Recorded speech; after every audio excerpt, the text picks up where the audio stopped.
नमस्कार दोस्तों, स्वागत है आप सभी का गुरु कंसेप्ट चैनल में। मैं मनोज मिश्रा। देखिए, सेमेस्टर का एग्जाम चल रहा है। 10th स्टैंडर्ड की अगर बात मैं करूं तो साइंस 2 के इंपॉर्टेंट क्वेश्चन क्या हो सकते हैं मैं आपको बताना चाहता हूं। देखिए, सबसे पहली बात कि यहाँ पे पहला जो चैप्टर है ना, बहुत इंपॉर्टेंट है। सच पूछिए तो पहले चैप्टर से अगर आप इंपॉर्टेंट क्वेश्चन ढूंढेंगे तो सभी हैं।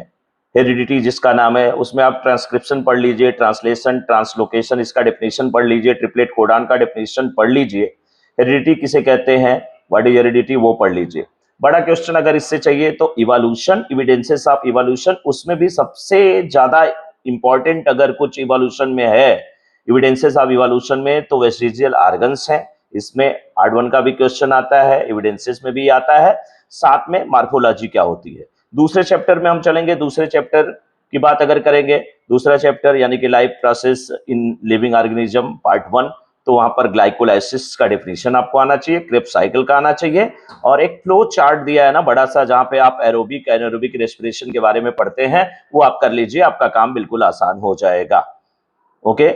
उसके बाद सीधे अगर आप तीसरे चैप्टर में चलते हैं तो वहां पर बाइनरी फिजन क्या होता है वो आपको आना चाहिए, मल्टीपल फिजन थोड़ा थोड़ा बस सिंपल डेफिनेशन पढ़ लेंगे, अमीबा वाला एग्जांपल ले लेंगे तो भी बाइनरी फिजन और जो आपका मल्टीपल फिजन समझ में आ जाएगा। बडिंग किसे कहते हैं वो पढ़ लीजिए। रिप्रोडक्शन रीजनरेशन में डिफरेंस क्या होता है ये आपको पढ़ लेना है।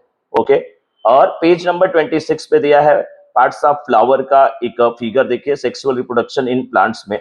वहां पर हिबिस्कस का एक फ्लावर दिया है, उसमें उसके मेल और फीमेल पार्ट का नेम केवल अगर आपको आता है तो भी आपका काम हो जाएगा। मेंस्ट्रुएशन साइकिल भी पूछा जाता है। हाँ, और उसके बाद आगे अगर आप देखेंगे तो फिर नेक्स्ट चैप्टर में जैसे आप जाएंगे वहां से बस इतना ही आपको पढ़ना, अबायोटिक एंड बायोटिक कंपोनेंट्स के बारे में। जो फ्लो चार्ट दिया है ना, पेज नंबर 37 पे है, ये फ्लो चार्ट आप पढ़ लीजिए, यहाँ से काम आपका आसान हो जाएगा। पोल्यूशन किसे कहते हैं वो आपको सबको पता है, उसके बारे में पढ़ लीजिए, air pollution, water pollution generally. और एनिमल क्लासिफिकेशन, देखिए बहुत बड़ा चैप्टर है, लेकिन उसमें से बस मैं आपको एक दो क्वेश्चन दे रहा हूं, जैसे कॉर्डेट एंड नॉन कॉर्डेट्स, जिसको कोई कोई कार्डेटा नॉन कार्डेटा कहता है। कॉर्डेट्स एंड नॉन कार्डेट्स से आप पढ़ लीजिए, उस दोनों में डिफरेंस पढ़ लीजिए, और अगर आपको चाहिए तो फिर सिमेट्री पढ़ लीजिए, बॉडी सिमेट्री, बस ज्यादा कुछ उसमें मत पढ़िए। उसके बाद माइक्रोबायोलॉजी में अगर आप जाएंगे तो वहां से बस प्रोबायोटिक्स क्या होता है, एंटीबायोटिक क्या होता है, वो आप पढ़ लीजिए तो भी आपका काम आसान हो जाएगा। ठीक है। स्टेम सेल किसे कहते हैं 8वें चैप्टर से आपने पढ़ लिया, तो इतने से ही काम आपका हो सकता है। हाँ, टुवर्ड्स ग्रीन एनर्जी वाले में अगर आपको पढ़ना है तो टरबाइन कैसे, व्हाट इज टरबाइन ये पढ़ लीजिए। टरबाइन मूव कैसे करती है, तो आपको मैंने बताया था कि टरबाइन पे क्या है, चाहे डायरेक्ट कोई एयर आती है, टरबाइन मूव करता है। टरबाइन किससे जुड़ा रहता है, जनरेटर से। जनरेटर से क्या होता है कि जनरेटर जब मूव करता है तो जनरेटर से कौन सी एनर्जी जनरेट होती है, इलेक्ट्रिकल एनर्जी जनरेट होती है। तो टरबाइन चलाने के लिए क्या, डायरेक्ट अगर एयर उस पर आ रही है तो ये क्या होगा, विंड टरबाइन हो जाएगा। अगर स्टीम टरबाइन का मतलब कि स्टीम से टरबाइन मूव कर रहा है, तो स्टीम बनाने के लिए किसका यूज करते हैं, न्यूक्लियर एनर्जी का यूज करते हैं। बॉयलर में क्या करते हैं, वाटर को आप हीट करते हैं, क्या कुछ करते हैं, ठीक है, उस पर डिपेंड करता है। या सीधे सीधे कोक को, यानी कि कोयले को अगर आप जलाते हैं, कोयले को जला करके आप हीट क्या करते हैं, प्रोड्यूस करते हैं। उस हीट से बॉयलर को आप क्या करते हैं, हीट करते हैं, वहां से स्टीम चलती है। तो ये जो फ्लो चार्ट होता है टरबाइन का ना, कि आप देखते हैं कि जैसे कोक में कैसे कौन सी एनर्जी है, केमिकल एनर्जी है। फिर वाटर की जब स्टीम बनती है तो उसमें काइनेटिक एनर्जी है, काइनेटिक एनर्जी टरबाइन को मूव कराती है, तो वो काइनेटिक एनर्जी होती है। और उसके बाद क्या, जनरेटर चलता है वहां पे, जनरेटर मूव करता है, तो उस समय उस केस में क्या होता है, वो काइनेटिक एनर्जी होती है। काइनेटिक एनर्जी जनरेटर से जब जनरेट होकर के निकलती है, वो कौन सी एनर्जी है, इलेक्ट्रिकल एनर्जी, वो पढ़ लीजिए।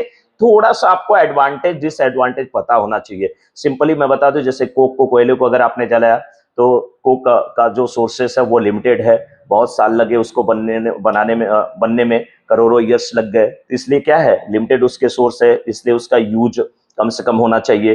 दूसरी चीज, डस्ट पार्टिकल एयर में जाते हैं, एयर पोल्यूशन होता है।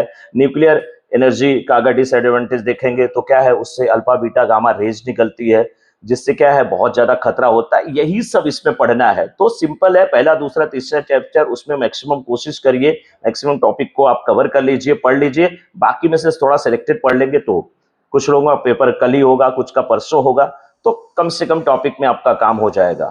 ठीक है, फिर से फास्ट एक बार बता दो, हेरिडिटी का डेफिनेशन, ट्रांसक्रिप्शन, ट्रांसलेशन, ट्रांसलोकेशन ये पढ़ लिया, ट्रिपलेट कोडॉन, इवोल्यूशन क्या होता है, एविडेंसेस में वेस्टिजियल ऑर्गन्स और मार्फोलॉजी बहुत इंपॉर्टेंट है, लेमार्किज्म भी थोड़ा सा देख लीजिएगा, ग्लाइकोलिसिस, क्रेब्स साइकिल पढ़ लीजिए, एरोबिक एनारोबिक रेस्पिरेशन क्या होता है, बर्डिंग, बाइनरी फ्यूजन, रिप्रोडक्शन, रीजनरेशन में आपने पढ़ लिया, प्लांट्स जो है ये पार्ट्स ऑफ फ्लावर अगर आपको पढ़ना है तो पढ़ लिया आपने, अबायोटिक बायोटिक कंपोनेंट्स दोनों का डिफरेंस क्या होता है वो पढ़ लिया थोड़ा सा, बस आपके काम क्या आसान हो जाएंगे।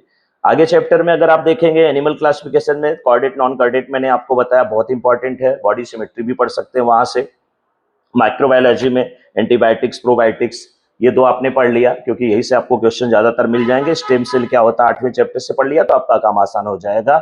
उम्मीद करता हूं कि पेपर में मैक्सिमम क्वेश्चन यहां से आपको मिल जाएंगे। Thank you.